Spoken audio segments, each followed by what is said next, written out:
再去看世界，咱甲镜头来日本看樱花。日本的气象厅已经正式宣告，日本的樱花季起过啊！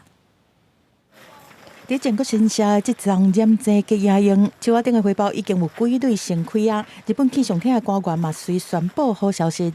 こちらの標本木ですね。ただいま観測しまして、6人、認められました。ですので東京の方、標準木の開花となります。平年と同じ日に咲きまして、昨年より5日早い観測となります。听到当家正式入来到樱花季，现场的民众较紧把手机摕起来，要来翕这代表春天来的美丽的画面。なんかちょうど今日こっちに来る用事があったので、ちょうど今日が開花宣言の予報が出てたんで、ちょうどタイミングがあってよかったなと思ってます。And I was happy to see the trees. It's beautiful, really beautiful. I love Tokyo. 伫同一天宣布樱花季开始的，还有中崎、宫崎和鹿儿岛。事实上，早到伫一礼拜前，东京上野公园的樱花已经提早开，互来访的游客是看一个痛假，较紧来翕相打卡做纪念。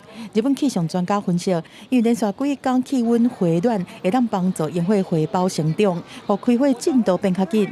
通常花期会当持续2礼拜左右，暗算到4月中旬，东北部嘛要开始来迎接开花期。4月后半个月，樱花季就要到北海道。公司新闻张慧敏编译。